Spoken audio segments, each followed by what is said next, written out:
तो जितनी पढ़ाई हो गई है उसके बेसिस पे मार्किंग कर लेते हैं, ठीक है। तो आई थिंक लास्ट मार्किंग हम लोगों की spontaneous and non spontaneous reactions को लेकर हुई थी, तो बस उसी के आगे हम लोग कंटिन्यू करते हैं, ठीक है। तो जैसे कि मैंने पढ़ाते पढ़ाते भी बताया है कि पुराने ज़माने में जब लोगों को ऐसा सोचना हुआ कि कोई भी रिएक्शन इस पर्टिकुलर डायरेक्शन में अपने आप क्यों, लेकिन उसके उल्टे डायरेक्शन में क्यों नहीं, तो उनके दिमाग में सबसे पहला ख्याल आया कि ज़रूर एनर्जी का लोचा होगा, ठीक है। यानी कि उन्होंने ये सोचा कि ज़रूर एक पर्टिकुलर डायरेक्शन में जाने से एनर्जी इंक्रीज़ हो रही होगी और दूसरे पर्टिकुलर डायरेक्शन में जाने से एनर्जी डिक्रीज़ हो रही होगी। तो जिस पर्टिकुलर डायरेक्शन में जाने से एनर्जी डिक्रीज़ हो रही है वो रिएक्शन स्पॉन्टेनियस कही, और जो इंक्रीज़ हो रही है उसको नॉन स्पॉन्टेनियस कहा। खैर, वैसे इस पर्टिकुलर चीज़ को बाद में खारिज कर दिया गया, क्योंकि हमारा एक बहुत ही फेमस एग्जाम्पल है बर्फ़ का पिघलना, जो कि अपने आप होता है और जो कि एक स्पॉन्टेनियस रिएक्शन है, बट वो प्रोसेस आप लोगों की कैसी होती है, एंडो ना कि एक्सो। उसमें एनर्जी घटती नहीं है बल्कि एनर्जी बोलो क्या होती है, बढ़ती है रिएक्टेंट के कंपेयर में, है ना। तो इसीलिए ऐसा कहना no boy no, thank you, love you, जाओ, लेकिन अभी अपन मैं दरवाज़ा नहीं खोलूँगी, बैठे रहो चुपचाप। तो ऐसे केस में ऐसा कहना बहुत ही गलत है कि सिर्फ एनर्जी वो एक क्राइटेरिया है जिसके वाया आप क्या कर सकते हो, आप पर्टिकुलर रिएक्शन को क्या कर सकते हो, जज कर सकते हो कि वो स्पॉन्टेनियस होगा कि वो नॉन स्पॉन्टेनियस होगा, राइट। तो एक एग्जांपल तो जैसा मैंने तुम्हें बताया था बर्फ़ वाला। दूसरा एग्जांपल देखो, तुम्हारी बुक में एक और लिखा है कि जब हम NaCl यानी कि घर में पाए जाने वाले नमक को डिज़ोल्व करते हैं वाटर में, तो वो जो प्रोसेस होती है उसमें हीट एब्जॉर्ब होती है, यानी कि एक एंडोथर्मिक रॉबी नो। मुझे एक बात समझ में नहीं आती है, जब भी मैं तुम्हारा वीडियो बनाती हूँ इस पर्टिकुलर आंसर मार्किंग का, तभी रॉबी को आना होता है तुम लोगों की क्लास में मेरे को बीच बीच में पंजा मारने के लिए कि चलो चलो मुझे खाना खिला दो, चलो चलो मुझे पानी पिला दो, मुझे घुमाने ले चलो, मेरे साथ खेल लो। हमेशा तुम्हारी क्लास में, और किसी क्लास में कभी कभार भौंकता है, लेकिन हमेशा तुम्हारी वीडियो मार्किंग वाली, नोट्स मार्किंग वाली क्लास में बीच में आ जाता है। खैर कोई बात नहीं, उसको भी लगता है मार्किंग सुनना अच्छा लगता है। तो ऐसे केस में ये पर्टिकुलर रिएक्शन कैसी होती है, एंडोथर्मिक। मैं बता दूं तुमको कि ये जो पर्टिकुलर प्रोसेस है ना, NaCl dissolved in reaction is a dash reaction, dissolved in water is a dash reaction, इसके बारे में पेपर में कई बार स्टेट लेवल पर जो CTs होते हैं उनमें क्वेश्चन पूछा जा चुका है कि इसका इसमें डिजॉल्व करना कैसी प्रोसेस है। तो हम लोगों को लगता है यार हमने तो वही पढ़ा ही नहीं, तो अभी फ़िलहाल याद रखें कि कौन सी प्रोसेस है, एंडोथर्मिक। और अगर ये एंडोथर्मिक है तो इसके डेल्टा H की वैल्यू क्या होगी, पॉजिटिव। आपको ये वैल्यू याद नहीं करनी कि 5.9, 3.9, 2.1, 6.7, कुछ नहीं। Just keep in mind it is an endothermic process, and for all endothermic process the value of delta H will be positive no matter what the number is, ठीक है। तो ये आप लोगों को फिलहाल दो रिएक्शन याद रखनी है कि ये दोनों की दोनों ही रिएक्शन बोलो कैसी हैं, स्पॉन्टेनियस, ठीक है। दोनों की दोनों रिएक्शंस कैसी हैं, स्पॉन्टेनियस, बट ये लोग कैसी हैं, एंडोथर्मिक। जो पुराने ज़माने के लोग थे उनका ये कहना था कि सिर्फ एक्सोथर्मिक रिएक्शन स्पॉन्टेनियस होती है ना, पुराने ज़माने वाले लोगों का कहना था। बट फिर बाद में उन्होंने ये देखा कि कई रिएक्शंस तो एंडो होने के बावजूद भी स्पॉन्टेनियस है, तो ये फिलहाल उस चीज़ का एक्सप्लेनेशन है, ठीक है। तो उसके बाद इसमें अब क्वेश्चन देखो कैसे पूछा जाएगा। क्वेश्चन देखो ऐसे पूछा जाएगा, the exothermicity is not the sufficient criteria for deciding spontaneity, ठीक है। ये चीज़ आप लोगों को ट्रू और फॉल्स में भी पूछी जा सकती है, और जो मैं आई थिंक लास्ट की 3 क्लासेस से यही चीख कर बता रही हूँ कि एंट्रोपी का जन्म क्यों हुआ, गिब्स फ्री एनर्जी का जन्म क्यों हुआ, एक्सेट्रा एक्सेट्रा। तो हो सकता है आप लोगों को इसी पर्टिकुलर, ठीक है, इसी पर्टिकुलर चीज़ को जस्टिफाई के फॉर्म में पूछा जा सके कि जस्टिफाई करिए कि एक्सोथर्मिसिटी अकेला क्राइटेरिया नहीं हो सकता स्पॉन्टेनिटी को एक्सप्लेन करने के लिए, जस्टिफाई द स्टेटमेंट, बराबर। तो ऐसे में हम लोगों को लिखना पड़ेगा इसको प्रॉपर ढंग से कि earlier it was believed that, यहाँ पे ठीक है ऐसा लिखेंगे कि earlier it was believed that अब कहीं भी अगर ग्रामर की मिस्टेक तुम में से कुछ लोगों को ऐसा लगता है कि मेरे हो गई है तो उसको ठीक कर लेना, ठीक है, या फिर spelling error. It was believed that the spontaneous reaction take place in a direction in which energy of the system is lowered. यहाँ से लेकर यहाँ तक का पॉइंट ये आपको लिखना है ना. उसके बाद पॉइंट नंबर 2 में ये लिखोगे, it is accompanied by release of energy. अगर कई लोगों को ये फैंसी सा word accompanied by release of energy अच्छा नहीं लग रहा है तो अपनी लैंग्वेज में भी लिख सकते हैं कि in spontaneous reaction it was believe that energy will release. इस तरीके से भी लिख सकते हो जो तुमको याद रहे, ठीक है. बट फिर उसके बाद पॉइंट नंबर 3 लिखना, but in some reactions it in some reactions like. अब लाइक के बाद 2 छोटे छोटे बिंदी और 2 छोटे छोटे बिंदी के बाद ये 2 छोटे छोटे प्यारे प्यारे एग्जाम्पल, एक ये एग्जाम्पल और दूसरा ये एग्जाम्पल. अब जो बी वाला एग्जाम्पल है उसमें पूरा नहीं लिखोगे, उसमें सिर्फ इतना लिखोगे, NaCl dissolve spontaneously in water with absorption of heat. ये बस इतना ही, ये बी पार्ट, ठीक है. उसके बाद पॉइंट नंबर 4 में लिखना, these are endothermic reactions and spontaneous. फिर पॉइंट नंबर 5 में लिखना क्वेश्चन को रिपीट करके कि therefore it is believe that कि spontaneity is not the only criteria for आप लोगों का, not heat is not the criteria, energy is not the criteria. Indirectly question को रिपीट करोगे, ठीक है. चलो आगे. नेक्स्ट चीज हमने एंट्रोपी के बारे में पढ़ी थी. तो पहले तो आप लोगों को एंट्रोपी का ऑर्डर याद होना चाहिए. सॉलिड में सबसे कम, लिक्विड में उससे ज़्यादा, गैस में उससे ज़्यादा. ये हम लोगों को हेल्प करेगा आगे क्वेश्चन सॉल्व करने में. मैं करवाऊंगी क्वेश्चंस, ठीक है. तो उस वक्त तुम देखना कि किस तरीके से ये पर्टिकुलर चीज़ आपकी हेल्प करती है. तो ये एंट्रोपी का ऑर्डर तुम्हारे दिमाग में होना चाहिए. चलो आगे बढ़े. आगे और क्या पॉइंट है हम लोगों के पास, बताओ. इसमें रुको देखो, ये जो पर्टिकुलर स्टेटमेंट है, इस पर्टिकुलर स्टेटमेंट से आपको ट्रू फॉल्स पूछा जा सकता है, ठीक है. तो ध्यान रखना, ये ऑब्वियस है कि ट्रू ही होगा ये स्टेटमेंट. क्यों? क्योंकि एंट्रोपी किस चीज़ को मेजर करती है? एंट्रोपी इस चीज़ को मेजर नहीं करती कि कोई चीज़ कितनी ज़्यादा ऑर्डर्ड है. एंट्रोपी इस चीज़ को मेजर करती है कि कोई सी चीज़ कितनी ज़्यादा डिसऑर्डर्ड है. तो ऑब्वियस है कि अगर कुछ लोगों की एंट्रोपी ज़्यादा है या किसी पर्टिकुलर सिस्टम की एंट्रोपी ज़्यादा है तो हम उसे क्या कहेंगे कि वहाँ पे उसकी रैंडमनेस या उसकी डिसऑर्डरनेस भी क्या है, ज़्यादा है, ठीक है. अच्छा, और उसके अलावा और क्या पॉइंट है? बाकी ये जो एग्जाम्पल से रट्टा मत मारना, ये सारी चीज़ें मैं सिखा कर दूंगी तो इसमें तुम लोग डेफिनेटली सीखोगे. तो उसमें अभी करो मत. अच्छा, अब क्वांटिटेटिव डेफिनेशन ऑफ एंट्रोपी, यानी कि मैथमेटिकली आप एंट्रोपी को कैसे डिफाइन करोगे. वैसे तो सबने डिफाइन कर दिया कि entropy is a measure of randomness, but इसके अलावा भी क्या कोई तरीका है एंट्रोपी को डिफाइन करने का? तो ये तरीका है, an entropy change of a system is equal to the amount of heat transferred reversibly divided by temperature. मतलब ये बेसिकली पूरी की पूरी लाइन यहाँ से लेकर यहाँ तक और यहाँ से लेके यहाँ तक. कई बार इस अकेले पॉइंट से यहाँ से क्वेश्चन बना लो, ऐसा ही यूनिट ऑफ एंट्रोपी, ठीक है, कि आपके पास जो एंट्रोपी है उस एंट्रोपी की यूनिट बोलिए क्या है, ठीक है. अच्छा, और ये जो इतने पॉइंट्स हैं, ये पहला पॉइंट और ये दूसरा पॉइंट, ये बेसिकली क्वेश्चन बना लो डिफाइन एंट्रोपी. अब देखो, अगर पेपर में एंट्रोपी डिफाइन करने को आएगा तो क्या लिखोगे? ये वाली डेफिनेशन लिखोगे क्या? हाँ, अगर स्पेसिफिकली पूछा गया कि डिफाइन एंट्रोपी क्वांटिटेटिवली मतलब यही डेफिनेशन जो मैंने अभी मार्क कराई है, ठीक है, तो फिर क्वांटिटेटिवली बोला गया तो ये जो मार्क करवा के दिया गया है यही आपको उठा के लिखना है. बट अगर सिर्फ इतना लिख के छोड़ दिया गया है या इतना बता के छोड़ दिया गया है कि डिफाइन एंट्रोपी, तो उस केस में क्या करेंगे?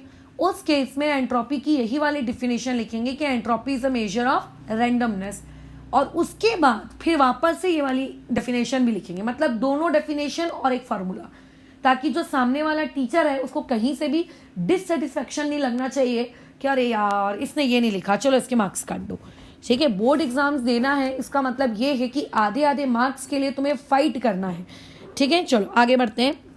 अच्छा, उसके अलावा पढ़ाते वक्त भी बताया है, अभी भी बता रही हूँ, और बहुत गुजरे ज़माने पहले भी बताया था कि जो सहवाग होता है वो एक स्टेट फंक्शन है.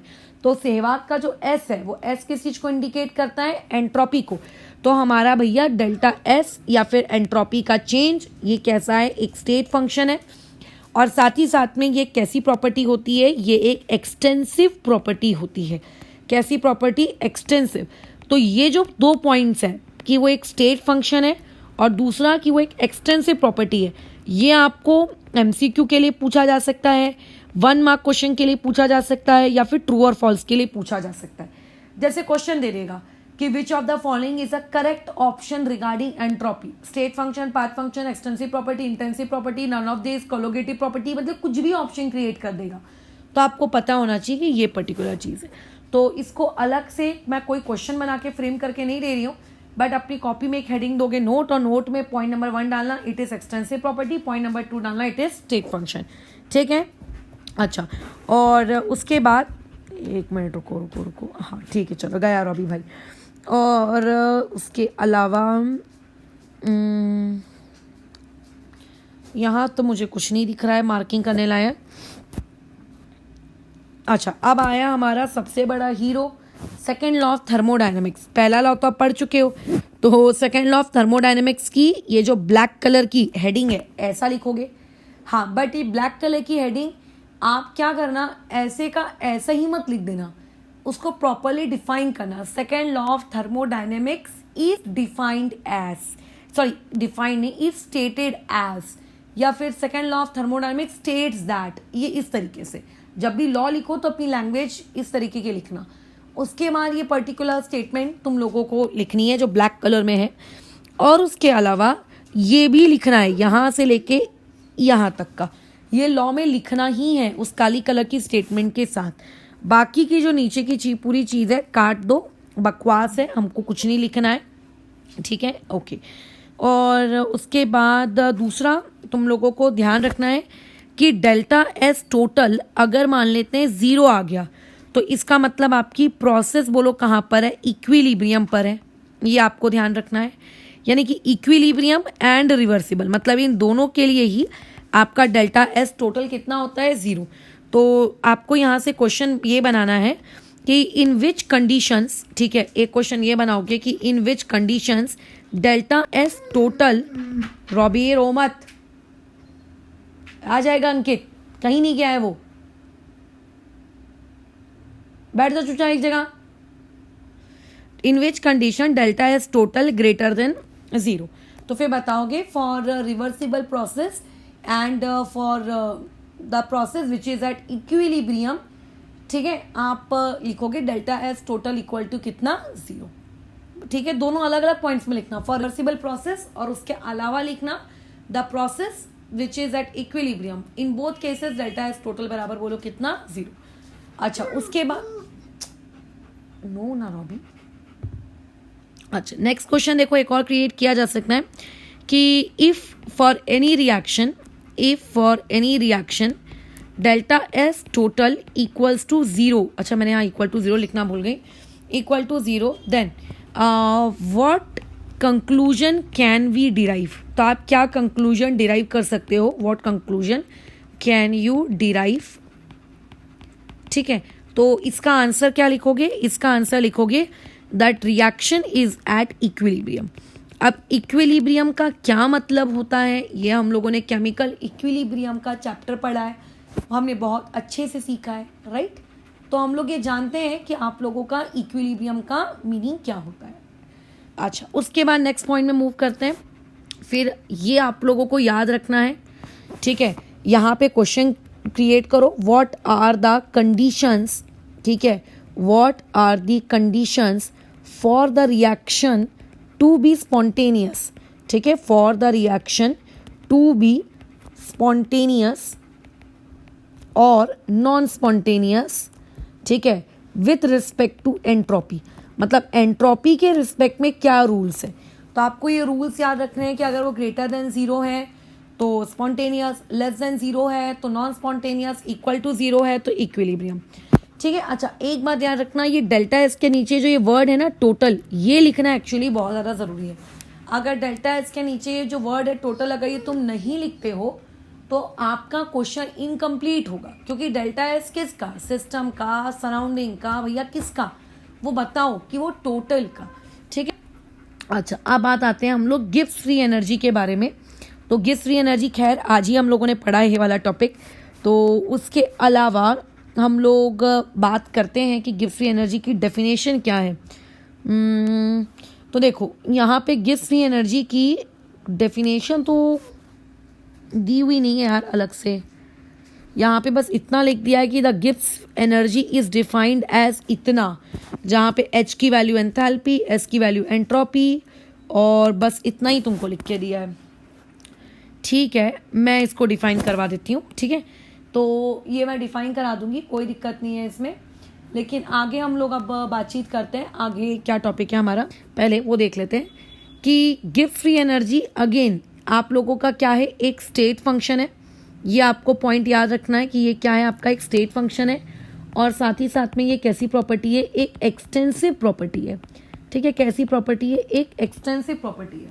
तो पेपर में अलग से क्वेश्चन तो देखो मुझे ही लगता है इस पे पूछा जाएगा कि बताओ वो कौन सी प्रॉपर्टी है, बट हाँ एमसीक्यू ट्रू फॉल्स ये सब में पूछा जा सकता है। तो अगर उन केसेस से पूछा जाए तो उसके लिए आपको ये पता तो होना चाहिए कि कौन सी प्रॉपर्टी है। तो जैसा मैंने ऊपर एंट्रोपी के लिए बताया था वैसा ही सेम टू सेम नोट तुम इसके लिए बना सकते हो, या फिर ऐसा भी कर सकते हो कि उसी सेम नोट में इस पॉइंट को भी आप क्या कर दो, ऐड कर दो। वैसे जिस इंसान को सहवाग पता है और जिसको ये पता है कि उसमें रिगार्डेड मतलब उसमें जो आप लोगों के टर्म्स है कौन से वाले, एस क्या है, ई क्या है, एच क्या है, डब्ल्यू क्या है, आपको सारी की सारी चीज़ें अपने आप याद हो जाएंगी। अलग से रट्टा मारने की आपको ज़रूरत ही नहीं है। आगे जाते हैं हम लोग। हाँ, ये जो फॉर्मूला है जिसको इक्वेशन नंबर 4.35 आपको दिया हुआ है, इससे अलग से एक क्वेश्चन पूछा जा सकता है। कैसे क्वेश्चन पूछा जा सकता है, what is the relationship between delta G. Delta G जैसे वर्ड का तो देखो प्रयोग नहीं करेगा मेरे पास, क्योंकि जगह कम है, इसीलिए मैं डेल्टा जी जैसे वर्ड्स का प्रयोग कर रही हूँ। आप वहाँ पे लिखना गिफ्ट फ्री एनर्जी, फिर लिखा होगा कॉमा एंथैल्पी यानी कि delta H and entropy change यानी कि डेल्टा एस। तो ऐसे में आगे लिखा रहेगा at constant temperature and pressure. मतलब हर स्टूडेंट को ये फॉर्मूला तो पता रहेगा ही रहेगा, यही आंसर है। ठीक है, लेकिन दिक्कत क्या है कि वो स्टूडेंट हो जाएगा कंफ्यूज। ठीक है, अरे यार ये कांस्टेंट टेम्परेचर कहाँ से आ गया, ये कांस्टेंट प्रेशर कहाँ से आ गया, यानी कि नया फार्मूला। तो भैया कोई नया फार्मूला नहीं है, वही फार्मूला है। तो ये आंसर में आएगा तुम्हारे। ठीक है, अच्छा बाकी चीज़ें तो देखो मैंने अभी पढ़ाई नहीं है आगे की, तो जब मैं आगे का पार्ट पढ़ा दूंगी तो मैं ये वाली चीज़ भी बता दूंगी। ठीक है, आगे की मार्किंग भी हम कर लेंगे। तो खैर अभी क्योंकि आगे का पार्ट हम पढ़ने के हैं तो इसलिए मैं आगे की मार्किंग नहीं करा रही हूँ। कल मैं तुम लोगों को बताऊंगी, जैसे कि आज हम लोगों ने सिर्फ कितना सीखा, गिफ्ट फ्री एनर्जी सीखा। तो कल हम इस गिफ्ट फ्री एनर्जी से रिलेटेड स्पॉन्टेनिटी हम कैसे डिसाइड करते हैं, कल हम लोग वो सीख लेंगे। ठीक है, और उसके बाद थर्ड लॉ ऑफ थर्मोडायनेमिक्स मुझे दिख नहीं रहा है यार तुम्हारी बुक में। ठीक है, तो जितना भी है, क्योंकि उसके बाद तो चैप्टर ही खत्म हो रहा है फिर तो खैर अगर चैप्टर ख़त्म भी हो रहा है तो कोई दिक्कत नहीं। एक थर्मोकेमिस्ट्री वाला पार्ट हमारा थोड़ा सा बाकी है जिसमें बेसिक कुछ नहीं है, डिफाइन नहीं है, बस भर भर के और कुछ भी नहीं। तो बस हार्डली 2 to 3 डेज और उसके बाद ये चैप्टर ओवर। फिर हम नेक्स्ट चैप्टर पढ़ेंगे आप लोगों का सोल्यूशन एंड कोलोगेटिव प्रॉपर्टीज़। ठीक है, चलो फिलहाल इसको यहाँ पे रोकते हैं, कल इसके आगे का काम पहले सीखेंगे फिर नेक्स्ट मार्किंग कंटिन्यू करेंगे।